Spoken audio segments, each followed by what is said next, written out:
যাই পড়াবে শুনবে, হ্যাঁ করবে, নাম্বার আসবে, আসতেই পারে না। তবে এটাও আশার আলো যে অনেকেই মুখে বলবে ইন্ডাকটিভ কিন্তু কাজ করবে ডিডাকটিভ, মুখে বলবে স্টুডেন্ট সেন্ট্রিক কাজ করবে টিচার সেন্ট্রিক। ওরা করবে বলেই তোমাদের চাকরি হবে, এটাও তো ঠিক। বোঝা গেল না? সবাই যদি ওই পদ্ধতি তো তোমাকে চাকরি খেতে দেবে। বোঝা গেল আমি কি বলতে চাইছি? জাস্ট ফলো করো দুটো লাইন, আমি বেশি কথা বলবো না, যেমন দুটো কথা বললাম, এই দুটো যদি ফলো করতে পারো, দুটো কি পয়েন্ট, একটা হচ্ছে কি বললাম ইন্ডাকটিভ, মানে প্রথমে আজ পড়াবো বলে হবে না, আজকের পাঠ সব শেষে লেখা হয়, যা যেটা পড়ালাম জানতেই পারবে না, সব বোর্ডে লেখা হয়ে যায়, শ্রেণী ক্লাস সব লেখা হয়ে যাবে, আজকের পাঠ ফাঁকাই থাকে। লাস্টে প্রচুর গল্প করে দেবে, তুমি এক্সাম্পল দিবে, গল্প দিবে, দিয়ে দিয়ে দিয়ে দিয়ে লাস্টে ছাত্র একটা জিনিস বুঝে গেল, তখন বলে কি আজ শিখলে বলো তো, শেষে বলে দাও তুমি, হ্যাঁ বলো না, ওটা করো শেষে আসবে, যাতে আমি এটা শিখলাম, আজকের পার্ট ওটা লেখার পর ওটা ব্ল্যাঙ্ক থাকবে, ব্ল্যাঙ্ক থাকবে, শেখার পর লাস্টে ওটা বসিয়ে দেবে, যেটা ব্ল্যাঙ্ক থাকবে, যে ওটা আমি আজকে এটা শিখলাম, ব্যাপারটা এইটা। বসিয়ে দিলে কি করে হবে?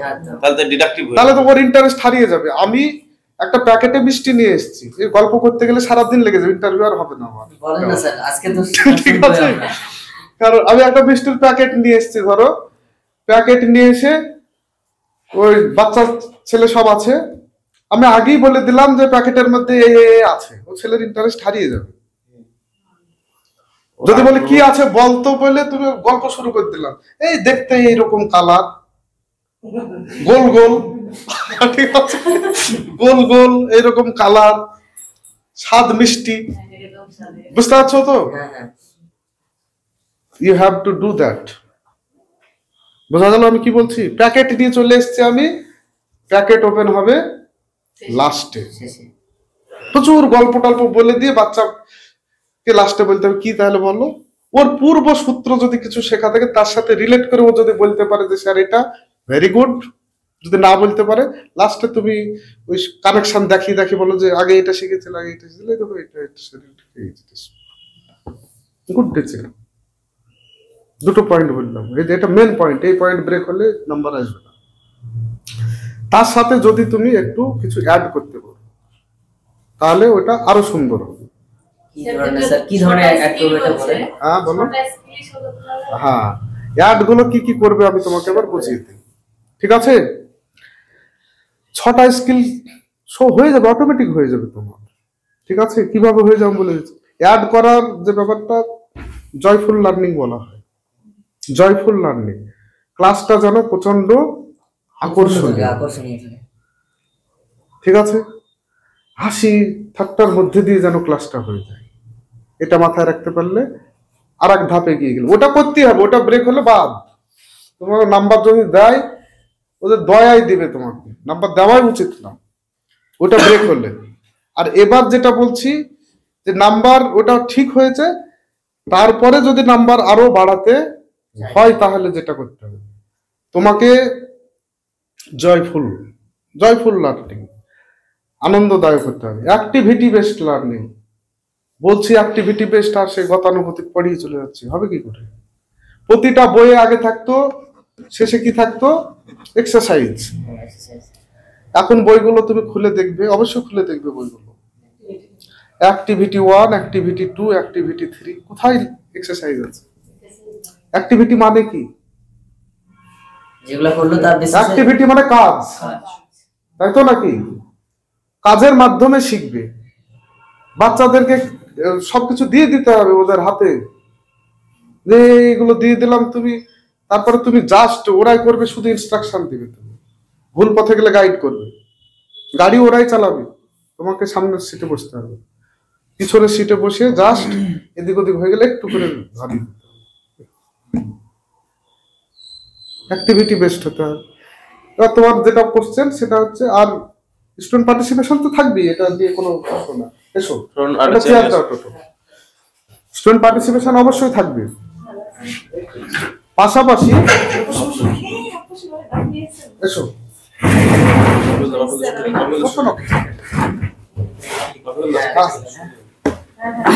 স্যার প্রাইমারি ক্ষেত্রে আমরা একদম নতুন, তো আমাদেরকে সব কিছু বলে দেন, বলে দেবো কিভাবে লিখবো, কিভাবে ডেমোটা ঠিক আছে, সবগুলাই বলে দেন। বলে দিচ্ছি পুরোটাই। কি বলছিলাম বলো, আর 2-3 মিনিট টাইম নেব, বেশি নিতে গেলে হবে না। ঠিক আছে, ওই তো বললাম যে গল্প করতে গেলে অনেক সময় লাগবে, বুঝতে হবে। ম্যাডাম ক্লাসটা লক্ষ্য রাখো, আনন্দদায়ক যেন বিষয়টা হয়। ঠিক, এটা কিভাবে করতে হবে? আনন্দদায়ক পদ্ধতির 3টে টেকনিক। একটা টেকনিক হচ্ছে যে যখন আমি বাচ্চাদেরকে নিজে কাজ করতে দেব তখন তারা বেশি আনন্দ পায়। বোঝা গেল? তাহলে এই টেকনিকটা ফলো করতে, ওকে আমি বেশি কাজে ইনভলভ করাবো, এটা 1 নাম্বার টেকনিক। 2 নাম্বার টেকনিক হচ্ছে কিছু স্কিল আছে, গান, আবৃত্তি, নাটক, যেটা বাচ্চারা খুব ভালোবাসে। ওটা যদি একাধ লাইন ওর মধ্যে ঢুকিয়ে দিতে পারি, আমি ওর মাধ্যম দিয়ে যদি পড়াতে পারি, 2 নম্বর পদ্ধতি এটা গেল।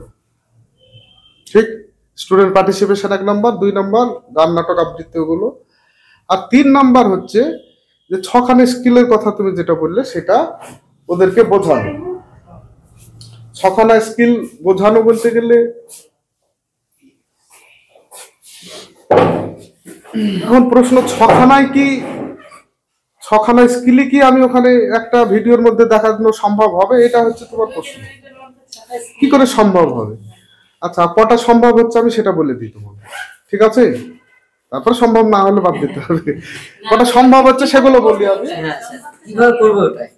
সম্ভবটা আমি বলে দিই। 1 নাম্বার যে পটুত্ব, সেটা বলছে ব্ল্যাকবোর্ড ব্যবহারের পটুত্ব। ক্লিয়ার? নিশ্চয়ই সম্ভব হবে, এটা করতে হবে। সম্ভব তো এটা। হাতের লেখাটা খুব সুন্দর করতে হবে, যেটা কেউ ফলো করে না বাংলায়, আমি বারবার প্রতিবাদ করি, সেটা তো মাত্রা জ্ঞান। আমাদের ভিডিও অর্ধমাত্রা, পূর্ণমাত্রা তোমার কাছ থেকে বাচ্চা শিখবে, এবং তোমার ভিডিওর মাধ্যম দিয়ে তুমি ওখানেই বলে দাও যে দেখো তো এই লেখাটা ঠিক আছে কিনা, লিখেছে হয়তো, মাত্রা দাওনি। যারা ইন্টারভিউ নিচ্ছে তারা বুঝুক যে বাহ, টিচার আছে বটে, সামথিং ডিফারেন্ট করো। বুঝতে পারছো? বুঝুক যারা ইন্টারভিউ নিচ্ছে, তারাও বুঝুক যে টিচারটা তো মাত্রা ব্যাপারটা খুব গুরুত্ব দেয়। কেন এগুলো ও আর তয় তয় লিখে তুমি বুঝিয়ে দাও, এমনি এমনি যেটা টিচিং রিলেটেড নয় তাও বলে দাও, এটা কি বলো, তার এটা কি বলো, কেন আমি এটা করলাম, কয়েক সেকেন্ড লাগবে এটা। কারণ মাত্রা বাংলা ভাষায় খুব গুরুত্বপূর্ণ বলে তুমি সমস্ত জিনিসটা বাড়িতে একটু বেশি প্র্যাকটিস করো। শ্রেণী লিখতে হয়, আর একক লিখতে হয়, এগুলো লিখতে হয়, ওই কটা বারবার মাত্রা সহকারে তুমি প্র্যাকটিস করো। শ্রেণীতে দীর্ঘই হবে না, হর্ষই হবে। কি হবে? হর্ষই হয়, দেখে নেবা, ঠিক আছে? না হলে তুমি ডিকশনারি কনসাল্ট করো, না হলে বাংলার যারা ভালো আছে দেখো। আমি কি করতে হবে আমি সেটা বলছি। ক্লিয়ার? ওই বোর্ডের তাহলে ব্ল্যাকবোর্ড ব্যবহার পটুত্ব তোমার কমপ্লিট, একটা হলো। 2 নাম্বার, গিয়ে ছাত্রদেরকে যখন কিছু একটা, তুমি তো বলছো যে এটা করেছে, তুমি আনসার করবে, you have to play the dual role. তুমি টিচার, তুমি শিক্ষক। এটা কখনোই করবে না যেটা সবাই করে, সেটা করবে না। সবাই কি করে, স্যার আপনাদেরকে তাহলে আমি ছাত্র ধরে নিই। যারা ইন্টারভিউ নেয় তাদেরকে বলে যে স্যার আপনাদেরকে তাহলে আমি ছাত্র ধরে নিই। এটা করবে না, বোঝা গেল? এটা ডিজনার দেখায় যে তারা, কেন আমি ওনাদেরকে ওখানে গিয়ে বলবো। তুমি সামথিং ডিফারেন্ট করো, তুমি এমন ভাব দেখাও যে তোমার সামনে ছাত্র বসে আছে, ডুয়াল রোল করো, নাম টাম বলো, এ করো।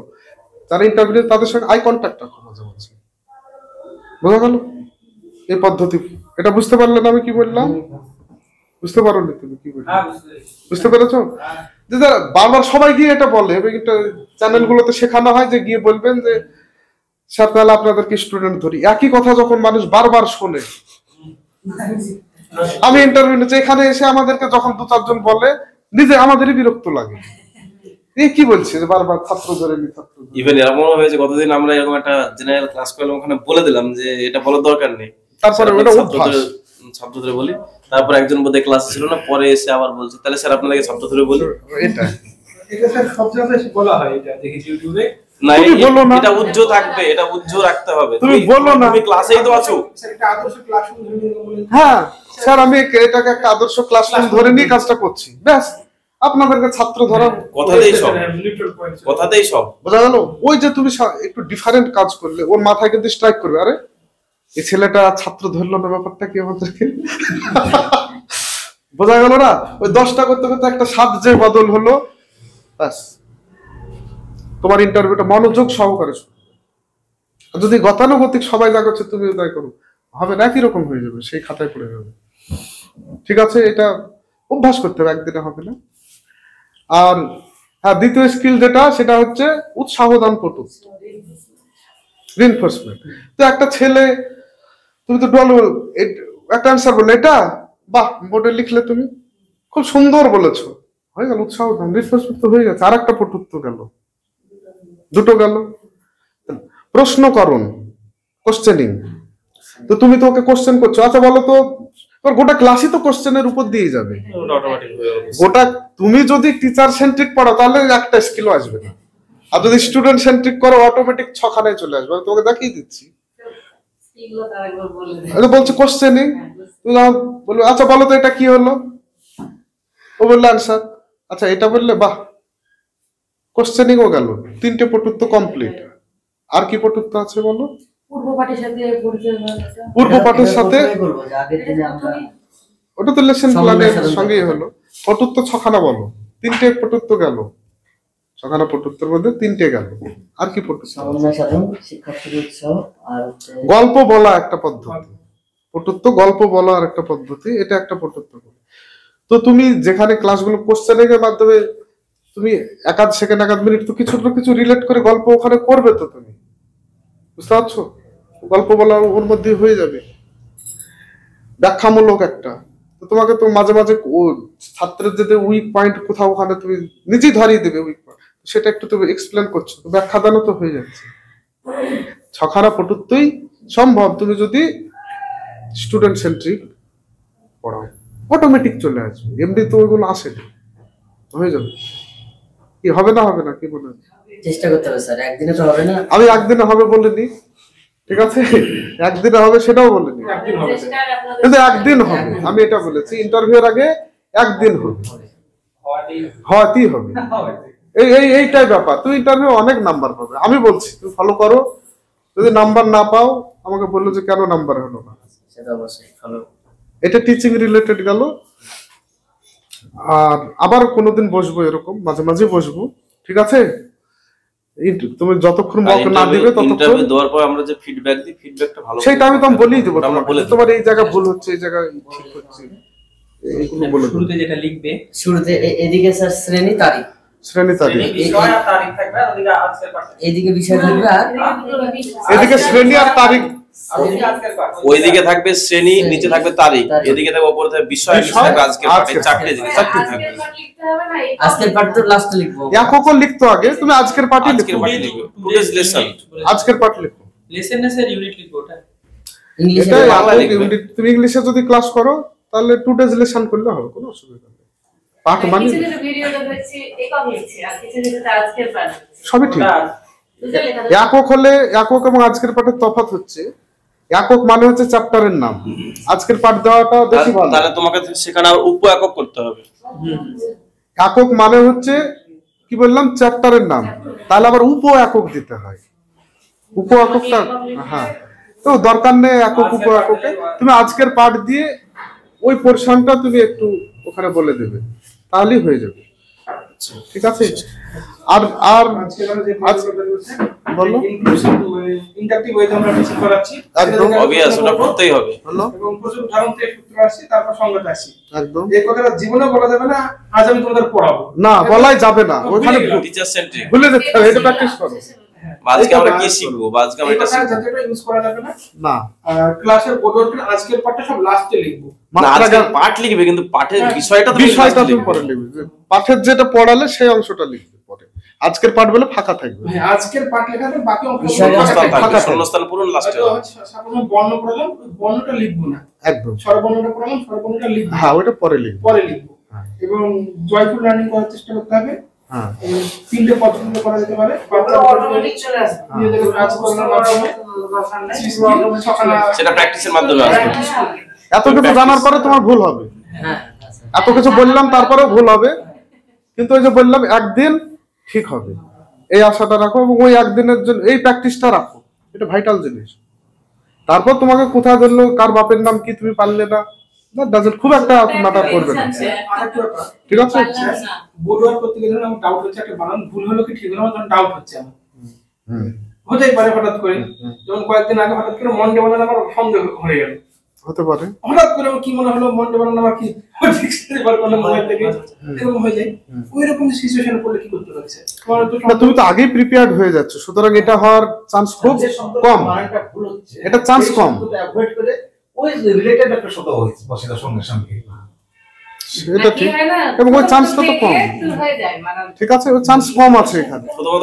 এটা আমাদের কোথায় হতে পারে, প্র্যাকটিক্যাল ফিল্ডে হতে পারে। নিয়ে যাচ্ছ তুমি তো একটা ডেমোতে যাচ্ছ, এখানে ওই ভুল হওয়ার সম্ভাবনা অনেক কম। তুমি তো ডেমোটা রেডি করে নিয়ে যাচ্ছ। স্যার বলছিলাম আমরা বোর্ড ওয়ার্কিং করব, তখন দেখতে ভুল হয়ে যাবে, তাহলে মুছার সময় হাত দিয়ে মুছবো, বাম হাতে ডাস্টার আর ডান হাতে চক থাকবে। অ্যাঙ্গেলটা আজকে আমি ক্লিয়ার করে দিয়েছি, জায়গাটা আর সমস্যা হবে না। বোর্ড মোছাটা একটা সায়েন্টিফিক ওয়ে, একটা অ্যাঙ্গেলে দাঁড়াবে, 45 ডিগ্রি অ্যাঙ্গেলে, যাতে বোর্ডটা গার্ড না হয়। ভালো বলেছো, এটা ওটা ডাস্টার দিয়ে মুছে আর সরাসরি হ্যাঁ একদম একদম। বোর্ড মোছাটাও তুমি হরাইজন্টালি মুছবে না, সবসময় ভার্টিক্যালি এরকম। বাস, এগুলো ছোটখাটো একটু টেকনিক আছে, তুমি যখনই বুঝবে তখনই বা হাতে তুলে নিয়ে তোমার ডান হাতে চক কেন রাখতে পারবে না? হ্যাঁ রাখা যাবে, ওখানে রাখা যাবে, টেবিলে রাখতে পারবে, মানে মোছাটা প্র্যাকটিস করবে। ডান হাতে মোছা যাবে না, মোদ্দা কথা ডান হাত দিয়ে বাঁ হাত দিয়ে মুছবো, আমি ডান হাতে লিখবো, এইটা মাথায় রাখতে হবে। হ্যাঁ স্যার এরকমটা হয়, আমি প্রথমে বাঁ দিয়ে মুছলাম, ডাস্টারটা রাখি আবার লিখতে লাগলাম। হ্যাঁ বলো।